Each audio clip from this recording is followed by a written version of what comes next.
Soy lo que podrías llamar un ermitaño. He pasado los últimos 5 años de mi vida apartado de todo contacto con el mundo exterior, en mi pequeño santuario. Otros podrían verlo como una prisión, pero yo lo encuentro acogedor. Este lugar es mi universo, y es lo suficientemente pequeño como para saber en todo momento lo que sucede en cada rincón. Aquí sé que estoy a salvo del caos que se despliega más allá de la ventana, que siempre dejo cerrada, con las cortinas bien corridas. Pero no siempre fue así. Hubo un tiempo en el que fui un niño como cualquier otro, con una familia que me cuidaba. Vivía en una casa bastante grande con mis padres y mi hermana mayor. Aunque los recuerdos de mis padres son vagos, sé que nos querían mucho, tanto a mí como a mi hermana. Sin embargo, estaban siempre absorbidos por sus trabajos, y eso los mantenía alejados de nosotros. En cambio, mi hermana, que era mucho mayor que yo, asumió la mayoría de las veces el rol de cuidar de mí, especialmente cuando mis padres se quedaban trabajando hasta altas horas de la noche. Probablemente comí más de sus platos que de los de mi propia madre. A pesar de todo, nunca pareció molestarse por tener que hacerse cargo de mí. A veces me pregunto cuánto de esa actitud era solo una fachada. Un adolescente como ella seguramente habría experimentado frustración por tener que vigilar a su hermano pequeño en todo momento. Afortunadamente fue lo suficientemente comprensiva como para no mostrármelo, o al menos no de manera abierta. Yo, por mi parte, trataba de no incomodarla, ni a ella ni a mis padres, lo más que pudiera. Incluso en esos días ya era un niño callado y reservado. Siempre me mantenía apartado, tanto en la escuela como en casa, saliendo de mi caparazón solo cuando me lo pedían. En mi mente, creía que estaba haciendo lo mejor que podía para no ser una carga para nadie. Ahora, al mirarlo con distancia, creo que tal vez parecía distante, o incluso indiferente con mi familia. Quizás si hubiera intentado comunicarme más con ellos, las cosas habrían sido diferentes.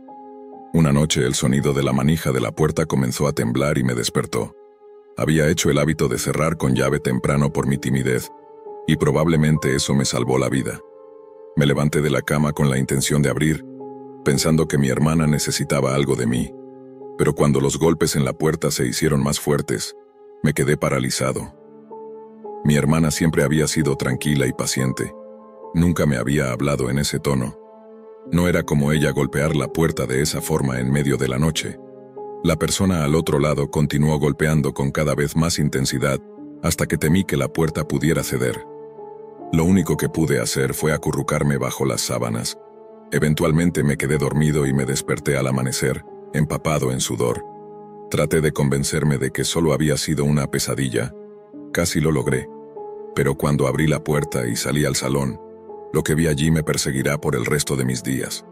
Aunque no pude recordar muchos detalles, mi psicólogo asignado por el tribunal me ha explicado que mi mente está bloqueando recuerdos traumáticos que aún no soy capaz de procesar. Aún así, algunos detalles se quedaron en mi memoria. Recuerdo la sangre derramándose entre las grietas del suelo de madera. El aire estaba impregnado con un olor metálico que me hizo sentir náuseas. Y las luces rojas y azules de los vehículos policiales iluminando la casa, respondiendo a lo que creían que era solo una llamada por ruidos molestos. Esos fragmentos de recuerdo han logrado abrirse paso entre los rincones de mi mente. Ahora son prácticamente todo lo que puedo recordar de esa vida anterior. Los recuerdos reprimidos también han borrado casi todo lo que conocía sobre mi familia. Para cuando me salí del sistema de adopción y pude conseguir mi propio lugar, casi no quedaba nada. Apenas lograba recordar algo sobre mi familia. De hecho, para ese momento ni siquiera podía evocar los rostros de mis padres.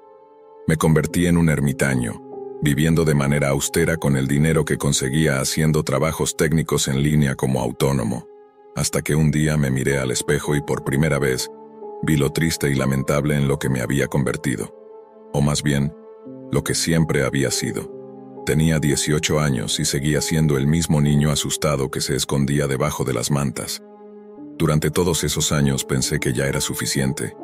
Decidí que iba a superar mi miedo. La terapeuta con la que había estado hablando por internet me sugirió una terapia de exposición gradual que me ayudaría a vencer mis temores. Ella se refería principalmente a mi miedo al mundo exterior. Cuando me sintiera listo, su plan era sacarme a caminar fuera para acostumbrarme al entorno. Pero por primera vez en mi vida, quise hacer más de lo que se me pedía. Después de tanto tiempo atrapado por mis propios miedos, sentía una necesidad urgente de actuar mientras aún mantenía esa determinación. Ese fue el mayor error de mi vida. En lugar de seguir una exposición gradual al mundo exterior para acostumbrarme, decidí enfrentar mi miedo a la muerte de manera directa, y la única forma de hacerlo era presenciarla. Accedí a la Deep Web usando un navegador Tor, junto con más de una docena de medidas de seguridad. Puede que sea un ermitaño, pero también soy un técnico freelance con algo de conocimiento. Si iba a adentrarme en la Deep Web, no iba a arriesgarme innecesariamente. Visité varios sitios con contenido gráfico, donde se mostraban personas luego de accidentes o catástrofes naturales. Un soldado con la pierna destrozada por una explosión, los fragmentos esparcidos por la tierra a su alrededor. Un choque vehicular en el que el conductor había sido aplastado en su asiento, con sus entrañas fuera de su cuerpo. Y una persona alcanzada por un rayo, cuya piel se había carbonizado hasta adquirir un tono azul muy oscuro, casi negro, con venas hinchadas y oscuras bajo la piel. En algunas de las imágenes no podía decir si las personas seguían vivas o ya habían muerto. Tal vez habría sido más humano que estuvieran muertas. Quise cerrar el navegador en varias ocasiones mientras veía esas imágenes. A pesar de que mis ojos se llenaban de recuerdos que había tratado de enterrar, continuaba haciendo clic en los enlaces, mirando más y más fotos aterradoras sin apartar la vista. Estaba decidido a dejar de tener miedo de esas cosas, y parecía que lo estaba logrando. Al menos no me había acurrucado en la cama en un ataque de pánico, todavía. Pero entonces hice clic en un enlace titulado Noche en familia sale mal. No sabía exactamente qué esperaba, pero pensaba que sería solo otra imagen perturbadora. En lugar de eso, me redirigió a un video. Sabía que no podía ser una transmisión en vivo. Tenía programas de seguridad que bloqueaban cualquier intento de conectar mi computadora con otro dispositivo. Podría estar medio loco, pero no era tonto. El video mostraba una sala de estar débilmente iluminada. Atados y sentados en un sofá, un hombre y una mujer de mediana edad, con cinta adhesiva cubriendo sus bocas. Ambos sollozaban por entre sus labios sellados, pero también se oía la voz de alguien más joven llorando, fuera de cámara. Dos hombres con pasamontañas negros entraron y se pusieron detrás de ellos. Colocaron suavemente una mano sobre sus hombros, como si intentaran tranquilizarlos después de un largo día de trabajo. Sin embargo, el efecto fue todo lo contrario. El hombre y la mujer empezaron a respirar entrecortadamente. Los sollozos de la voz joven se intensificaron, y entonces, sin previo aviso, las manos de los enmascarados se transformaron en un agarre feroz que hizo que ambos se tensaran visiblemente de dolor. Los enmascarados sacaron cuchillos automáticos de debajo de sus espaldas, y con un solo movimiento, cortaron las gargantas de ambos simultáneamente. Un grito sofocado provenía de fuera de la pantalla mientras el hombre y la mujer agonizaban, desangrándose, incapaces de hacer más que exhalar aire con el débil resoplido de sus gargantas abiertas. Pero eso no fue lo que me rompió. Lo que me hizo cerrar el navegador fue lo que vi cuando la cámara se alejó del sofá y enfocó a un joven atado a una silla en la misma sala de estar. Reconocí a ese chico. Era mi hermano. Esa sala de estar era mi sala de estar. Los rostros del hombre y la mujer en el sofá se hicieron de inmediato más familiares. Eran mis padres. Estaba viendo una grabación de lo que ocurrió en mi casa la noche que mi vida cambió para siempre. Llamé a la policía de inmediato. Mi corazón latía con fuerza, mi mente tratando de procesar lo que acababa de ver. No podía creerlo, pero estaba viendo algo más allá de mis peores pesadillas. No era una pesadilla. Era real. Mis manos temblaban mientras marcaba el número de emergencias. El operador me preguntó qué había sucedido, pero no podía articular palabras al principio. Solo lograba sollozar, mi mente colapsada bajo el peso de la revelación. Finalmente, logré darles suficiente información, y la policía llegó a mi departamento en cuestión de minutos. Fue entonces cuando entendí que esas pruebas digitales podían ser la única forma de reabrir el caso de mi familia, de entender por qué todo había sucedido. El caso de su asesinato nunca había sido cerrado. Había pasado tanto tiempo sin respuestas. Ahora, con las grabaciones que había encontrado, las autoridades reabrieron el expediente. Esa misma noche, cuando la policía me pidió que les entregara mi computadora, el peso de la verdad comenzó a aplastarme aún más. Sabía que nada volvería a ser igual. Las imágenes de ese video se repetían una y otra vez en mi cabeza. El horror de ver a mis padres asesinados, de ver a mi hermano sufriendo mientras sus ojos me miraban con una mezcla de desesperación y miedo. Pero el peor de los recuerdos no fue la sangre, ni los gritos, ni las escenas grotescas.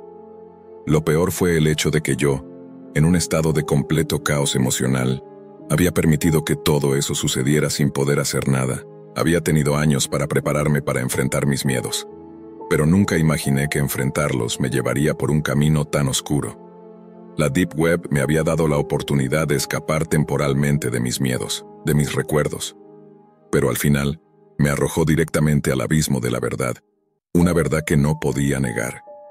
Mis padres estaban muertos, y mi hermano, a quien había visto como mi protector en la infancia, estaba atrapado en ese video, reviviendo una tragedia que aún no comprendía completamente. La policía me mantuvo en observación durante un par de días mientras se realizaban las investigaciones. Necesitaban que recordara todo lo que pudiera sobre mi familia, sobre lo que había sucedido esa noche. Pero mi mente, aún atrapada en el horror de la grabación, solo podía centrarse en una cosa. ¿Quién había sido responsable de todo esto? ¿Por qué mis padres? ¿Por qué mi hermano? Las respuestas llegaron con el paso de los días, cuando las autoridades identificaron a los enmascarados en el video. Eran dos individuos con antecedentes criminales, involucrados en una red de extorsión y secuestros. Habían estado vigilando nuestra casa durante semanas, esperando el momento adecuado para atacar. Parecía que todo había sido planeado meticulosamente. Mis padres, tan atrapados en su rutina, nunca se dieron cuenta del peligro inminente que se cernía sobre ellos. La noticia de que los responsables fueron detenidos al fin trajo algo de paz a mi mente. Sin embargo, la paz no duró mucho. Aunque sabía que los culpables estaban bajo custodia, el dolor seguía ahí, con cada recuerdo, con cada pensamiento que venía a mí, perturbando mi ya frágil equilibrio. ¿Qué sentido tiene vivir en un mundo que te ha arrebatado todo lo que alguna vez conociste? Recuerdo cómo la terapeuta me aconsejó que no me refugiara solo en mi dolor, que enfrentara mi miedo a la vida, que no me aislara. Pero al mismo tiempo sabía que la oscuridad que había tocado mi vida nunca me abandonaría por completo. Había sido testigo de algo que no podía borrar, algo que me había transformado de manera irreversible. Decidí seguir adelante por mi hermano. Si él había sobrevivido a esa noche de terror, si aún estaba con vida después de todo lo que había pasado, yo también podía encontrar la forma de salir adelante. Y aunque mi vida nunca sería la misma, algo en mi interior me decía que debía seguir buscando respuestas, no solo a los misterios de mi familia, sino a los propios de mi existencia. La terapia de exposición gradual volvió a ser parte de mi vida. Con el tiempo me atreví a dar pasos hacia el mundo exterior, aunque aún lo hacía con cautela. No estaba listo para enfrentar todo de una sola vez, pero cada pequeño logro, cada paso hacia adelante, me acercaba un poco más a sanar. Aún me siento como un ermitaño en muchos aspectos, pero ya no soy el mismo niño temeroso que se escondía bajo las mantas. He aprendido que, aunque la oscuridad pueda perseguirme, no debo dejar que controle mi vida. La verdad, aunque dolorosa, también puede liberar. Pasaron los meses, y aunque seguía luchando con los recuerdos, algo en mí empezó a cambiar. La oscuridad, aunque siempre presente, ya no era tan aplastante. Había aprendido a vivir con ella, a aceptarla como parte de mi vida, pero no como su centro. Aprendí que incluso en el dolor más profundo, podía encontrar momentos de paz. No era un proceso fácil, pero cada día era una pequeña victoria. La terapia continuó y lentamente mis miedos fueron disminuyendo. Volví a salir de mi apartamento, a caminar por las calles, aunque de manera cautelosa. Había aprendido que la vida seguía, a pesar de todo. En algún momento entendí que la verdadera libertad no estaba en evitar el dolor, sino en poder enfrentarlo y seguir adelante. Un día me encontré con un artículo en línea, una historia sobre un hombre que había pasado por algo similar a lo que yo viví. Leí con atención, sintiendo una conexión profunda con sus palabras. El miedo, la pérdida, la necesidad de aislarse. Pero al final su historia hablaba de algo que en ese momento sentí que yo también podía alcanzar: la esperanza. Miré mi reflejo en el espejo una vez más. No era el mismo niño asustado que había encontrado en el espejo años atrás. Había cambiado. Y aunque mi vida nunca sería perfecta ni libre de sombras, Entendí que tenía el poder de seguir adelante, de encontrar mi propio camino en este mundo que, a veces, parecía tan oscuro. Me preparé para salir de nuevo, un paso más hacia lo desconocido, pero ahora con una determinación que antes no tenía. No sabía lo que el futuro me depararía, pero por primera vez en mucho tiempo, sentí que estaba listo para enfrentarlo. No estaba completamente curado, no iba a ser perfecto, pero estaba aprendiendo a vivir con la verdad, y eso, para mí, era suficiente. Lucía nunca imaginó que su vida cambiaría por completo por culpa de un clic. Todo comenzó una noche en la que no tenía nada más que hacer. Cansada de las mismas redes sociales y aburrida de ver las mismas noticias, decidió investigar algo nuevo. Había escuchado historias sobre la Deep Web, de personas que se adentraban en sus rincones oscuros, pero nunca le había prestado mucha atención. Decidió finalmente explorar por curiosidad. No pensaba que fuese a encontrar nada extraordinario, solo algo que le sacara del tedio de su rutina diaria. Pero a medida que navegaba, las páginas que visitaba se volvían cada vez más extrañas, cada vez más oscuras. Videos siniestros, productos ilegales, gente que ofrecía y compraba todo tipo de cosas que no imaginaba siquiera. Y lo peor de todo, algo dentro de ella sentía que no debía seguir. Pero su mente ya estaba atrapada. Algo en esa oscuridad virtual la fascinaba, la atraía. Sabía que había cruzado una línea invisible, pero la adrenalina de lo prohibido le daba un impulso que no podía ignorar. Pensó que solo estaba mirando, sin hacer nada realmente malo. Pero la Deep Web tiene una forma peculiar de jugar con las mentes. Después de unos días vio algo que cambió todo. Un anuncio en una página oscura, cuyo fondo negro la hizo sentir como si estuviera mirando directamente al vacío. El título decía: compra lo que desees, sin consecuencias. Lucía sonrió nerviosa. Sabía que era una trampa, pero la curiosidad la empujó a hacer clic. En la pantalla apareció un mensaje simple, con opciones para comprar todo tipo de artículos de lujo, desde relojes hasta coches, a precios ridículamente bajos. Pero lo que más le llamó la atención fue una lista de tarjetas de crédito, nombres de personas y números de cuenta. No te preocupes, decía el mensaje. Tu compra será invisible. Nadie te rastreará. Lucía se sentó frente a la pantalla, tentada por la oferta. Sabía que estaba cruzando una línea muy fina, pero el pensamiento de tener lo que siempre había querido, sin tener que pagar precios exorbitantes, era demasiado atractivo. La idea de obtener un bolso de marca que jamás podría comprar con su sueldo de mesera, de vivir la vida que siempre soñó, parecía tan simple. Entonces, sin pensarlo mucho, compró. Utilizó una de las tarjetas de crédito robadas que encontró, y todo sucedió como en un sueño. Recibió una confirmación de pago y la promesa de que el producto llegaría en unos días. Lo primero que compró fue una chaqueta de cuero exclusiva, una de esas que las celebridades usaban en sus fotos de Instagram. La siguiente semana, el paquete llegó. El mensajero no hizo preguntas y Lucía escondió la caja en su apartamento, casi sin poder creer que había conseguido algo tan valioso sin el menor esfuerzo. El deseo de tener más creció en ella, como una droga. Con cada nueva compra, el precio que estaba dispuesta a pagar parecía menos importante. Las reglas que pensaba que no debía romper se difuminaban en la oscuridad de esa red secreta. La ilusión de poder tener todo lo que deseaba a su alcance era adictiva, y Lucía no podía detenerse. Pero lo que ella no sabía era que, al tomar ese primer paso, ya había firmado un contrato con las sombras. La Deep Web no perdona. Cada clic, cada compra la acercaba más a algo que no podía comprender completamente. Una noche, mientras revisaba su correo, encontró un mensaje inesperado. Estaba dirigido a ella, pero el remitente era desconocido. Simplemente decía: has roto las reglas, te estamos observando. Lucía sintió un escalofrío recorrer su espalda. No entendía cómo había llegado ese mensaje. Pensó que podría ser solo una broma, un error, algo que alguien había enviado para asustarla. Pero no podía quitarse la sensación de que algo oscuro estaba al acecho. Decidió ignorarlo, pero el miedo persistía. Pasaron unos días y entonces comenzó a notar algo extraño. Cada vez que salía de su apartamento sentía miradas. Veía sombras en las esquinas de su visión, personas que la seguían de cerca. La paranoia se apoderó de ella. Se dio cuenta de que sus compras en la Deep Web no solo la habían puesto en la mira de los estafadores, sino que ahora había algo mucho más peligroso detrás de todo esto. Un día, un paquete diferente llegó a su puerta. Esta vez no era de lujo ni de una tienda de ropa exclusiva. Dentro de la caja había solo un mensaje: lo que debes no se paga solo con dinero.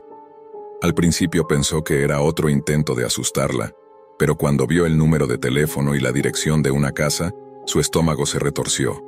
No había pedido nada a esa dirección, ni sabía quién era esa persona. Algo no estaba bien. Esa misma noche, alguien tocó la puerta de su apartamento. Lucía miró a través de la mirilla. No vio a nadie. Decidió no abrir, pero los toques en la puerta se hicieron más fuertes, como si alguien estuviera buscando entrar a la fuerza. El miedo se apoderó de ella, y de inmediato, pensó en la única opción que le quedaba: escapar. Salió por la ventana trasera, caminando rápidamente por el callejón oscuro. Sus pasos resonaban en el silencio de la noche. Al dar la vuelta a la esquina, vio una furgoneta estacionada a lo lejos. Los cristales oscuros impidieron que pudiera ver quién estaba dentro, pero su intuición le decía que era mejor alejarse de allí cuanto antes. Al día siguiente, todo parecía tranquilo. Sin embargo, el teléfono volvió a sonar. Un número desconocido apareció en la pantalla. Lucía no contestó. Temía que alguien estuviera buscando algo más que dinero esta vez. A pesar de que intentó volver a su vida normal, la sensación de estar siendo observada la acompañaba cada vez más. Fue entonces cuando vio el titular en las noticias locales: hombre encontrado muerto en la zona sur, vinculado a una red de fraudes con tarjetas de crédito.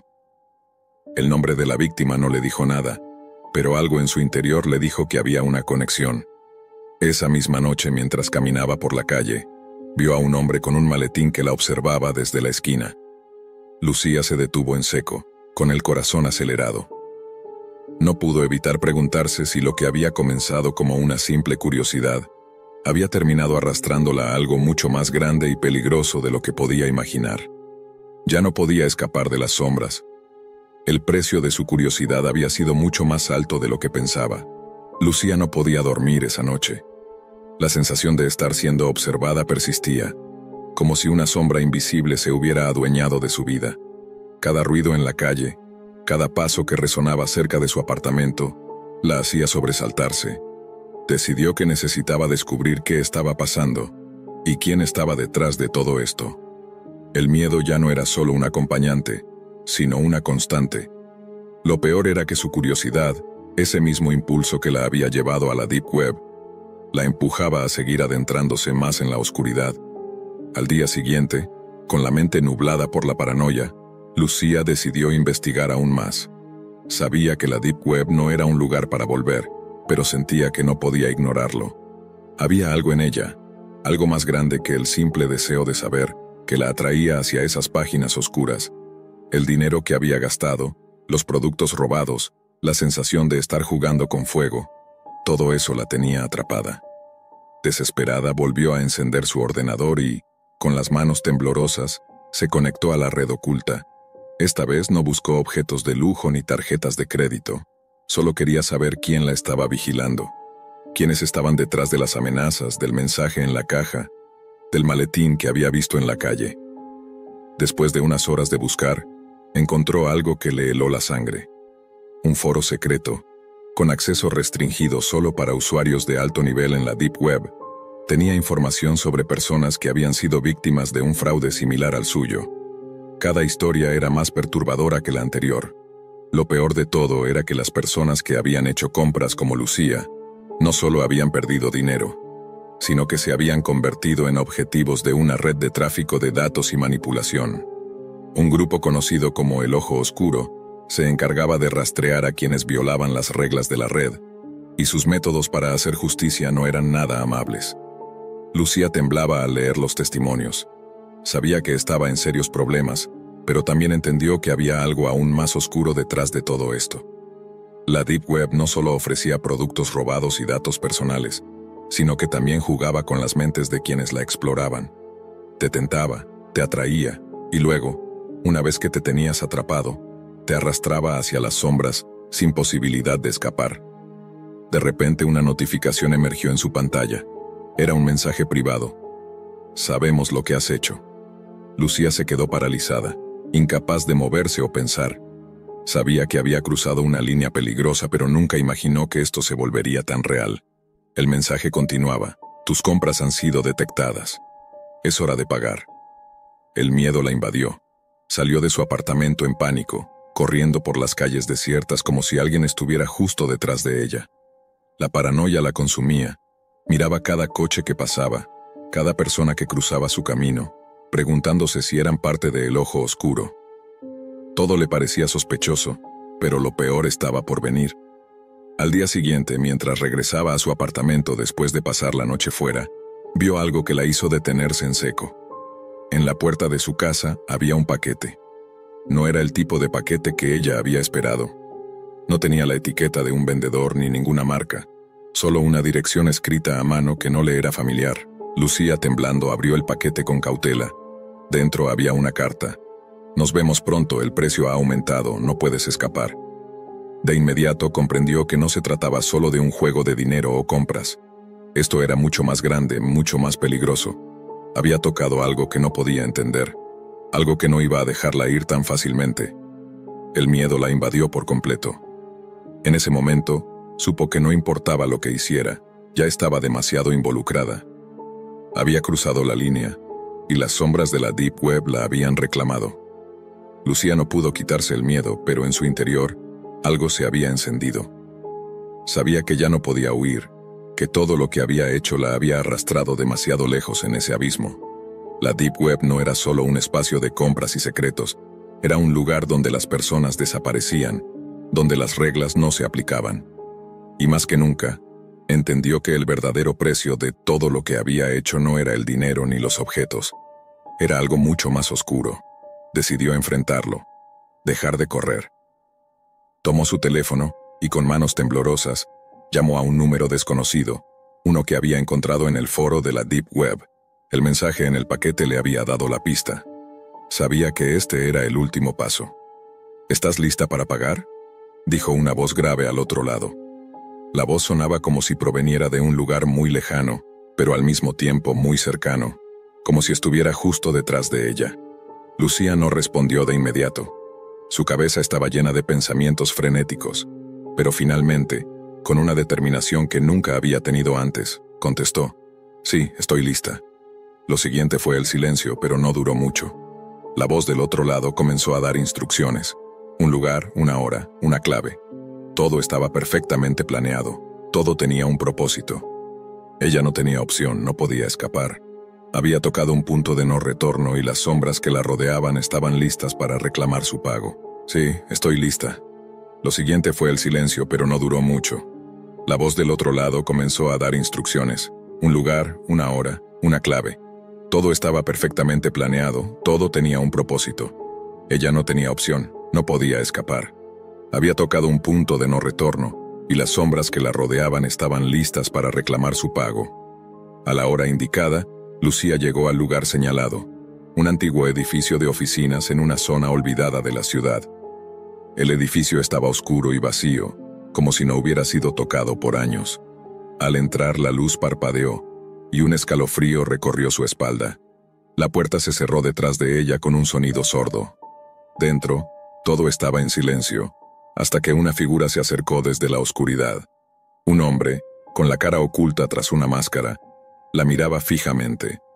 En sus manos llevaba un maletín negro, similar al que Lucía había visto aquella vez en la calle. No dijo nada, solo la invitó a seguirlo a una sala más pequeña. Allí, sobre una mesa, había una caja con un candado. «Este es el precio, Lucía», dijo la voz, que sonaba familiar, aunque ella no podía reconocerla. Lucía observó la caja. Sabía lo que debía hacer, pero no podía evitar que su corazón se acelerara. ¿Qué querían de ella? ¿Qué más había que pagar por todo esto? La figura la miró por un largo rato como esperando una respuesta. Finalmente, Lucía asintió. Abrió la caja. Dentro había un dispositivo electrónico y varios papeles. La figura le indicó que debía usar el dispositivo para acceder a una base de datos oculta en la Deep Web. Era una operación que no podía entender completamente, pero sabía que implicaba la entrega de algo más.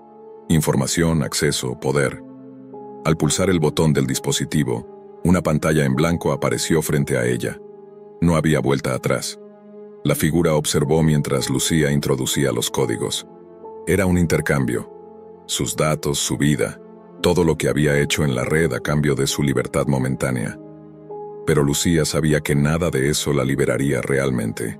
Había sido elegida para pagar un precio mucho más alto que el que había imaginado.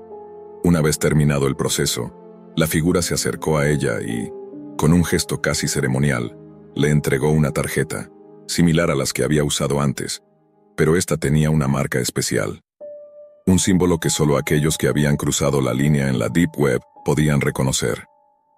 «Este es el final de tu deuda», dijo, y antes de que Lucía pudiera reaccionar, la figura desapareció en las sombras del edificio. Lucía salió del lugar sin saber qué esperar. El precio que había pagado ya no solo era económico, sino algo mucho más profundo, algo que nunca podría borrar. Cada paso que dio al salir de ese edificio la acercó más a la realidad de que no había salida fácil.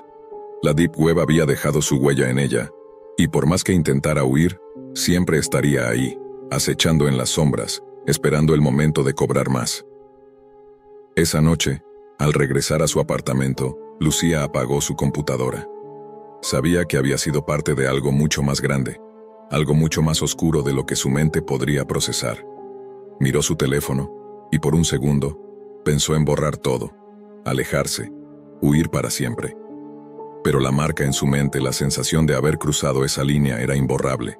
Sabía que nunca podría escapar de la Deep Web, ni de las sombras que se habían apoderado de su vida. Me volví dependiente de las compras durante mi etapa en la preparatoria. Como la mayoría de las chicas de mi edad, me interesaban la moda, los chicos, y sobre todo, la ropa que me ayudara a llamar la atención de los chicos. Había uno en particular que me fascinaba. Era uno de esos chicos ricos que no te miraban ni dos veces si no vestías ropa de marcas que costaban más de lo que cualquier estudiante podría ganar en un mes de trabajo a medio tiempo. Lo llamaremos Álvaro, porque mirando atrás creo que ese nombre le queda perfecto. Si soy honesta, no logro recordar exactamente por qué me atraía tanto, más allá de su dinero y su apariencia aceptable. Debí ser una adolescente bastante ingenua y tonta en ese entonces, especialmente si pienso en las cosas desesperadas que hice solo para llamar su atención. Quería conseguir ropa exclusiva, de esas ediciones limitadas que solo unos pocos privilegiados pueden obtener.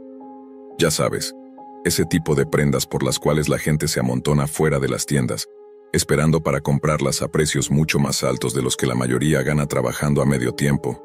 Sabía que era una locura, pero era el tipo de cosas que le gustaban a Álvaro. Así que dejé de lado mi sentido común solo por él. El problema es que no tenía ni el tiempo ni el dinero para conseguir esas prendas. Mis padres jamás habrían consentido que gastara su dinero en algo tan ridículo, así que, en lugar de eso, decidí buscar esas piezas de segunda mano en internet, con lo que podía ganar en mi trabajo como niñera. No tuve mucha suerte. La mayoría de los vendedores querían vender las prendas por precios más altos de lo que las habían comprado, lo que las hacía demasiado caras, incluso más que el precio original. Recuerdo que una vez leí que en la Deep Web se podían conseguir productos robados a precios bajos, ya que quienes los vendían querían deshacerse de ellos rápido. Así que, al ya haber agotado todas las opciones, decidí probar suerte ahí. Me conecté a la Deep Web usando un navegador Tor, y rápidamente busqué un sitio donde vendieran productos robados. Encontré algunas prendas exclusivas que me llamaron la atención, pero los precios seguían siendo más altos que el precio normal, y algunas tenían manchas que preferí no investigar demasiado. Después de un rato, ya estaba a punto de rendirme en mi intento de impresionar a Álvaro con ropa que claramente no podía permitirme. Las cosas habrían sido mucho más fáciles si me hubiera rendido ahí mismo, pero justo cuando iba a cerrar el navegador, apareció un anuncio en la esquina de la pantalla.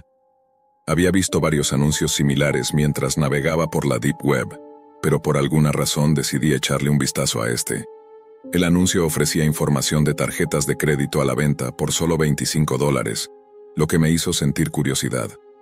Pensé que podría comprar la ropa en línea usando la tarjeta de crédito de otro, si compraba la información de una por esos $25.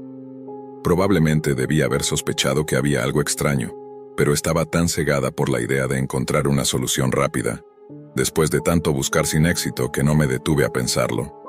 Compré $25 en Bitcoin y lo gasté todo en la información de la tarjeta de crédito de un desconocido. Estaba lista para ir de compras. No voy a decir el nombre de la persona cuya tarjeta utilicé por razones obvias, pero lo llamaré Javier. Javier tenía mucho dinero. Pude haber comprado más de $10,000 en cosas sin siquiera acercarme al límite de su tarjeta. Estaba emocionada de haber encontrado la solución, incluso después de que Álvaro me ignoró por completo para salir con una chica de una familia aún más rica que la suya. Seguí usando la tarjeta de Javier para comprar todo lo que quería en línea. Nunca hacía que me enviaran los productos a mi casa, claro. Había una casa vacía en mi barrio que usaba como dirección de entrega.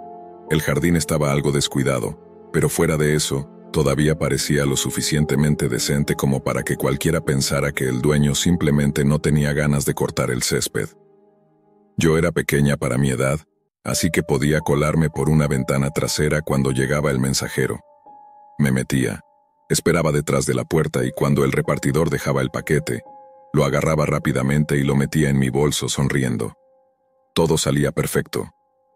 Hasta que un día, mientras esperaba una chaqueta de diseñador, alguien tocó la puerta. Al principio pensé que era el repartidor, así que me quedé quieta esperando a que se rindiera y dejara el paquete en la puerta. Pero continuaron tocando. Luego empezaron a golpear la puerta y a gritar que Javier saliera. Me paralicé al escuchar el nombre de Javier. Había estado usando su tarjeta para comprar cosas a su nombre y enviarlas a esa casa. Quien estuviera al otro lado de la puerta debía haber rastreado las transacciones y encontrado la dirección. Estaban convencidos de que yo era Javier, y no parecían nada contentos. Mientras me quedaba inmóvil, aterrada, en un sofá polvoriento, tratando de encontrar una salida, un estruendo resonó desde el otro lado de la puerta. Un jarrón se rompió, y escuché un fuerte disparo atravesando la puerta principal. Salí corriendo de la casa, salté por la ventana trasera y corrí lo más rápido que pude. Los disparos se iban perdiendo a medida que me alejaba de la casa vacía. Unos días después, leí en las noticias que un hombre llamado Javier había muerto en un ataque vinculado a una mafia por robarles dinero. No pude confirmarlo, pero supe que era el mismo Javier cuya tarjeta había estado utilizando. Nunca regresé a esa casa para recoger la chaqueta, y después de lo que casi me sucede, no creo que vuelva a esa casa ni a la Deep Web. Pasaron varios meses, y aunque intenté seguir con mi vida, no podía dejar de pensar en lo que había sucedido. A veces cuando estaba en casa sentía que alguien estaba observándome, como si me estuvieran siguiendo. Pensaba que era paranoia, pero no podía sacudirme esa sensación incómoda. Javier había muerto, pero eso no significaba que sus problemas hubieran desaparecido, y lo que había hecho usando su tarjeta de crédito estaba lejos de ser algo sin consecuencias. Decidí borrar todos los rastros de mis compras, eliminar cuentas, cambiar contraseñas y deshacerme de cualquier cosa que pudiera vincularme a Javier o a esa casa vacía. Pero algo en mi interior me decía que no era suficiente, que todo lo que había hecho estaba por alcanzarme tarde o temprano. Una noche, mientras revisaba mis correos, noté un mensaje extraño. Estaba dirigido a Javier, pero había llegado a mi bandeja de entrada. El remitente era desconocido, pero el asunto decía: «Estás tarde en el pago». El mensaje estaba claro. Alguien había rastreado la actividad de la tarjeta y sabía que no era Javier quien estaba detrás de las compras. Me sentí helada. No solo había estado jugando con fuego, sino que ahora estaba claramente en la mira de alguien peligroso. La mafia o quien quiera que estuviera detrás de todo esto no se iba a conformar con que borrara un par de archivos. Tenían que hacerme pagar. Me puse en alerta temiendo que alguien apareciera en mi puerta. Pero no era tan fácil como simplemente esconderme. No podía salir de la ciudad ni desaparecer porque ¿cómo lo haría sin dejar rastro? Ya no era solo cuestión de ropa de marca o de un chico al que intentar impresionar. Estaba metida hasta el cuello en algo mucho más grande. Empecé a tomar precauciones como cambiarme de ropa en la casa de una amiga para evitar ser reconocida, y dejé de salir sola. No es que pensara que alguien podría aparecer en cualquier momento, pero la sensación de estar siendo vigilada nunca desapareció. Cada ruido fuera de mi ventana, cada sombra en la calle me hacía estremecerme. Un par de semanas después, mientras caminaba a casa de una amiga, vi una figura encapuchada parada a la esquina. Me detuve por un momento, los latidos de mi corazón acelerándose. La figura no se movió, pero sentí la presión de los ojos sobre mí. No sabía si era un accidente o si era alguien que había estado observándome. Algo me decía que ya no estaba a salvo, que los juegos que había jugado en la Deep Web y la tarjeta de Javier finalmente me habían alcanzado. De repente, el teléfono vibró en mi bolsillo. Era un mensaje. Nos vemos pronto. No olvides lo que debes. El pánico se apoderó de mí. Ya no sabía si debía correr, esconderme o enfrentarme a lo que había hecho. Había cruzado demasiados límites para pensar que podría salir ilesa. No sabía quiénes eran, pero había una cosa que era clara. Ya no podía escapar. Solía traficar órganos en la Deep Web. No soy un asesino, soy el administrador y dueño único de una funeraria. Es el único establecimiento de este tipo en el pequeño pueblo donde vivo, por lo que en efecto, soy la única opción para las familias de los difuntos. Pero no siempre fui el único que trabajaba allí. La funeraria ha sido un negocio familiar, así que fue mi madre quien me enseñó todo lo que sabía sobre el oficio. Tan pronto como tuve la edad necesaria, traté de huir de todo eso ingresando a la escuela de medicina. Durante los 3 años que estuve allí, me fue bastante bien, hasta que tuve que regresar a mi pueblo natal. Mi madre había fallecido inesperadamente de un infarto en casa. Me dejó la funeraria en su testamento, además de pedir que fuera yo quien preparara su cuerpo para su funeral. Embalsamar su cadáver fue lo más doloroso que he hecho en mi vida, pero lo hice, porque era su último deseo.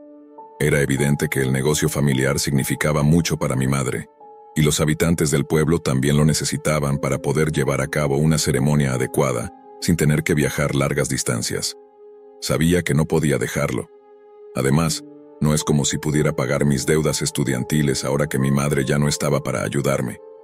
Solo tenía una opción: o gestionaba la funeraria de forma convencional y seguía pagando mis préstamos hasta mi muerte, o encontraba una manera paralela de saldar mis deudas antes de retirarme. La elección fue clara para mí. Lo aprendido en la escuela de medicina me permitió extraer órganos con delicadeza de cada cadáver que llegaba a mi mesa. Los trajes y vestidos ocultaban las cicatrices, y un poco de relleno donde antes estaban los órganos evitaba que los cuerpos se vieran desinflados. En realidad, no era tan diferente del embalsamamiento común. Las familias de los difuntos nunca notaban nada extraño en los funerales. De hecho, a menudo me agradecían por hacer que sus seres queridos lucieran tan bien por última vez, sin saber que sus órganos se encontraban en un congelador en la parte trasera de la funeraria. Por más esmero que pusiéramos los encargados en hacer que los cuerpos se vieran bien, los familiares usualmente no los examinan demasiado a fondo. Así que, bueno, lo que no saben no les afecta, ¿verdad? No es como si los cadáveres pudieran quejarse de lo que les hago, ya que, bueno, están muertos. Siendo realistas, considerando algunas de las cosas espeluznantes que implica un embalsamamiento común, nosotros, los funerarios, no existiríamos si los muertos pudieran protestar. Antes de que alguien me critique por lo que hice, déjenme aclarar algo. Como alguien que ha conocido médicos y que alguna vez soñó con ser uno, sé que los órganos que las personas entierran o incineran a diario valen más que el oro. Hay personas en hospitales esperando un trasplante que les salve la vida, mientras que, para aquellos que ya han muerto, esos órganos de valor incalculable terminan siendo enterrados o cremados, donde no sirven para nada. Para mí, enterrar algo tan valioso, que podría salvar vidas, es una locura. Esa es una de las razones por las que me oponía a heredar el negocio de la funeraria, incluso más que por la naturaleza morbosa de la profesión. Eso no significa que me vea como algún tipo de santo, porque, al final de cuentas, mi propósito era vender órganos para hacer dinero, no para salvar vidas. Ningún médico legítimo que conozco intentaría conseguir órganos para sus pacientes a través de la Deep Web. Trato de no preguntar qué harán mis clientes con los órganos que compro. Eso era lo que sucedía con uno de mis compradores más frecuentes. Para los fines de esta historia, llamémoslo Luis. Conocí a Luis cuando comencé mi negocio de venta de órganos en la Deep Web. Tenía mi propio sitio en la Deep Web donde realizaba mis transacciones. Cada vez que extraía un órgano de un cadáver, lo publicaba en mi página con un precio base, sobre el cual los interesados podían hacer ofertas. Una vez que se vendía un órgano y se completaba el pago en bitcoins, conducía hasta un sitio apartado cerca de la ubicación del comprador. Dejaba un paquete con los órganos y enviaba las coordenadas antes de marcharme.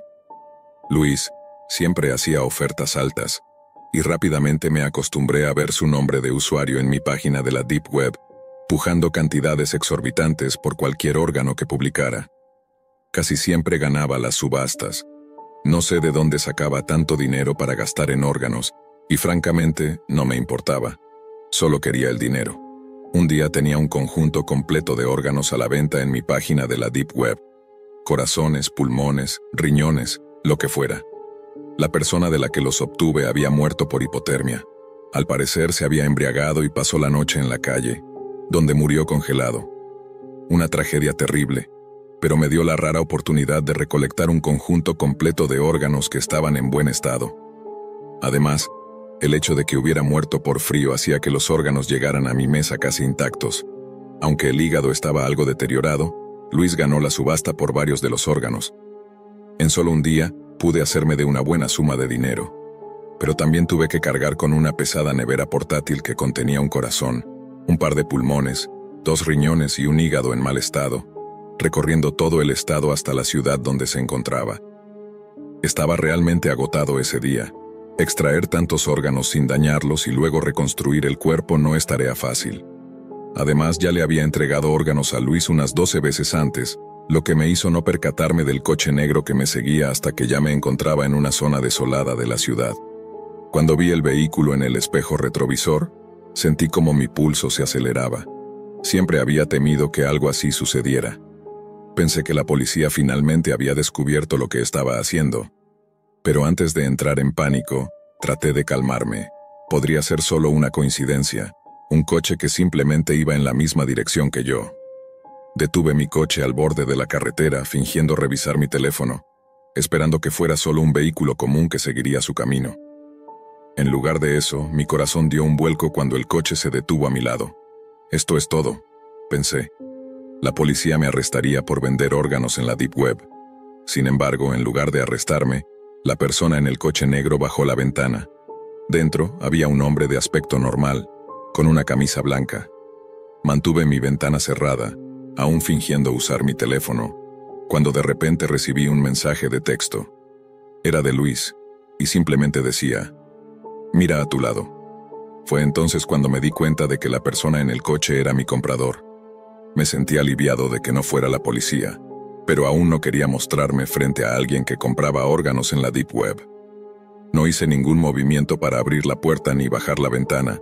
Simplemente le envié un mensaje preguntándole si era la persona en el coche a mi lado. Confirmó mis sospechas y me pidió que bajara la ventana para poder hablar. No me moví. Le dije que podíamos hablar por mensaje. También le pregunté cómo sabía dónde me encontraba.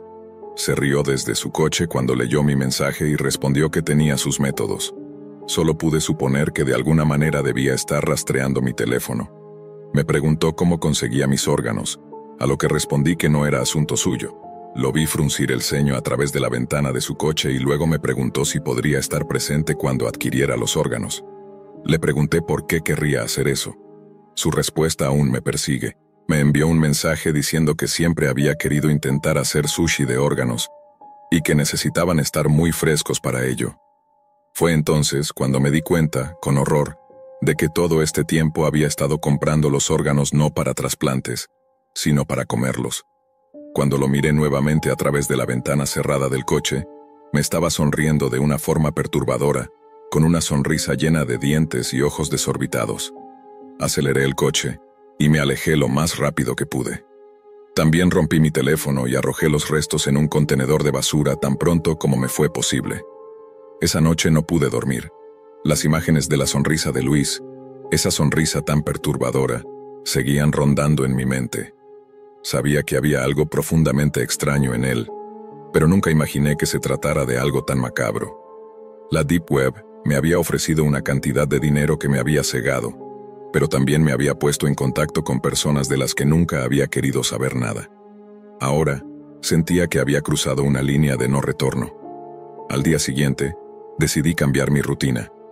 Me tomé un par de días para alejarme del negocio de la Deep Web y del tráfico de órganos. Necesitaba pensar y recuperar algo de mi humanidad, si es que aún quedaba algo de ella.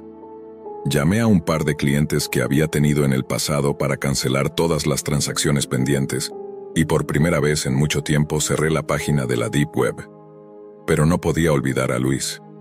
Aunque ya no estaba vendiendo órganos, su presencia me seguía acechando.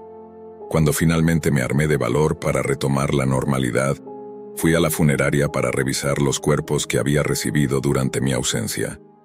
El frío en el aire de la morgue me hizo pensar en la muerte de mi madre, en lo que ella habría pensado si supiera lo que había hecho. Me detuve frente al congelador donde guardaba los órganos. ¿Y si las cosas hubieran sido diferentes? ¿Y si todo lo que había hecho me estaba arrastrando al mismo abismo en el que Luis parecía estar atrapado? Fue en ese momento que algo llamó mi atención. Al abrir el congelador me encontré con un paquete pequeño, algo que no recordaba haber puesto allí. Era una caja de cartón sencilla, con una dirección escrita a mano. No tenía dudas de que era una de las entregas pendientes, pero lo extraño era que la caja parecía ser más grande de lo habitual, como si conteniera algo más. Descarté la idea de que fuera un error de algún empleado, porque yo mismo era el único que manejaba estos envíos. Estaba a punto de cerrarla, pero algo me detuvo. Curiosamente, la dirección escrita no parecía ser la de un cliente habitual. Aún así, la abrí. No esperaba encontrar dentro lo que encontré. Lo que había dentro no era más que una carta, un par de imágenes y algo que me hizo retroceder. Las fotos eran mías. Esas fotos eran de mí, tomando los órganos de un cadáver en mi propia funeraria. No pude evitar que un sudor frío recorriera mi espalda. No sabía quién había tomado esas fotos, pero lo peor era la carta. Su contenido decía: «Te conozco bien, más de lo que crees, y aunque creas que puedes escapar de todo, la Deep Web nunca olvida. En breve te encontraré, y cuando eso pase no habrá lugar donde esconderte». Mi corazón comenzó a latir con fuerza. Estaba aterrorizado.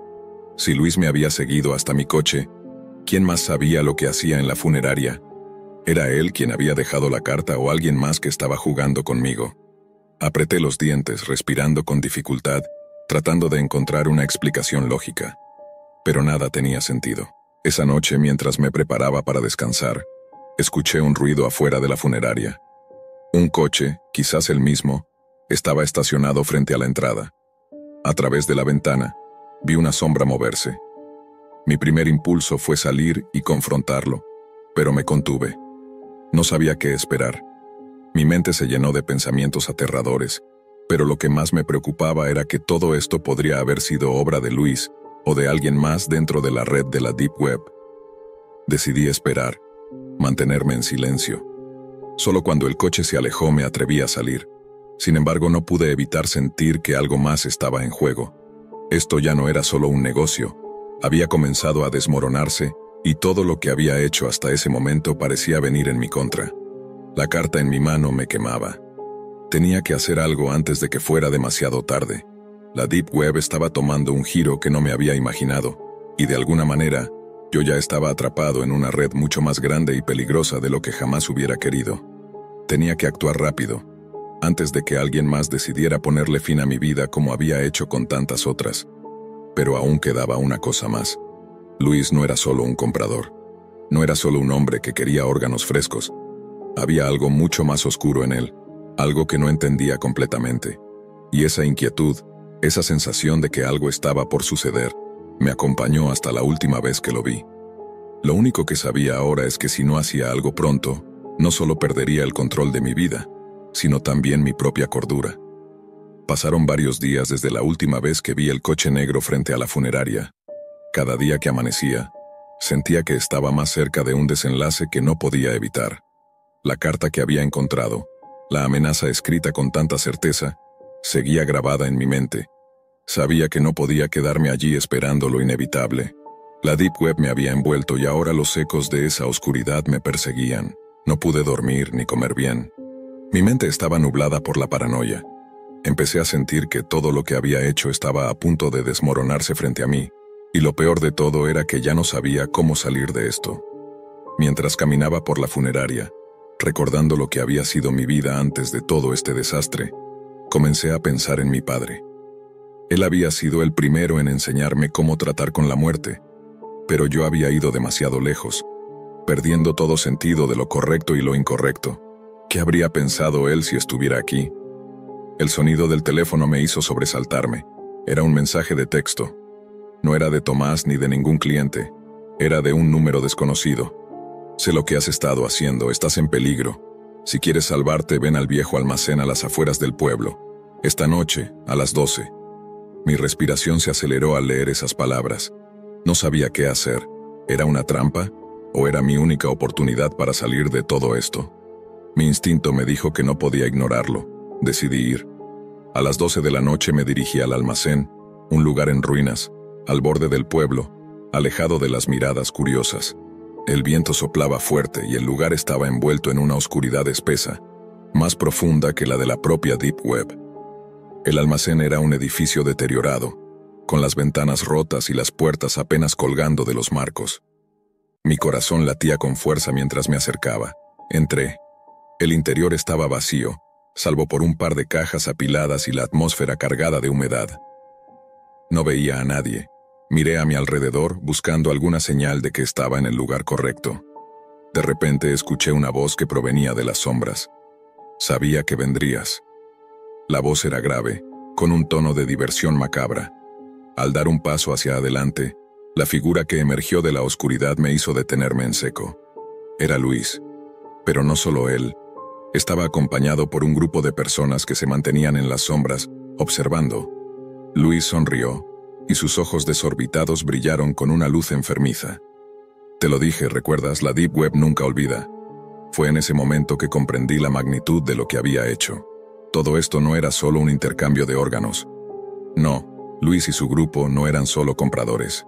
Eran parte de una red mucho más grande. Una red que operaba más allá de la simple adquisición de órganos. Estaban consumiendo lo que otros vendían. Yo había sido solo un peón en su juego, y ahora me encontraba atrapado en una trampa que ni siquiera podía entender completamente. ¿Pensabas que podrías simplemente abandonar el negocio?, dijo Luis acercándose a mí con paso lento. Las consecuencias de tus acciones no se borran así como así. Su sonrisa se amplió. Hoy te haremos parte del banquete, ya no puedes escapar. Sentí como el miedo me invadía, pero lo que más me aterraba era la sensación de que todo había sido inevitable. De alguna manera, yo ya había estado marcado desde el momento en que decidí entrar en la Deep Web. Ya no había vuelta atrás. El caos comenzó cuando el grupo dio un paso hacia mí.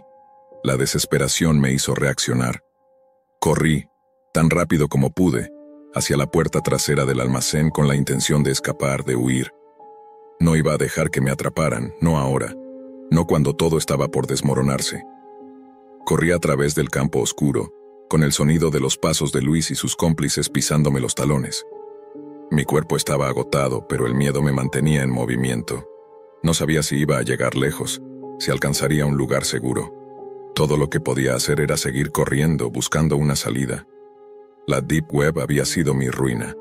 Ahora la única opción que me quedaba era luchar por mi vida, aunque no sabía si aún podría salvarla. Las sombras se cerraban sobre mí, y el eco de las risas de Luis retumbaba en mi cabeza.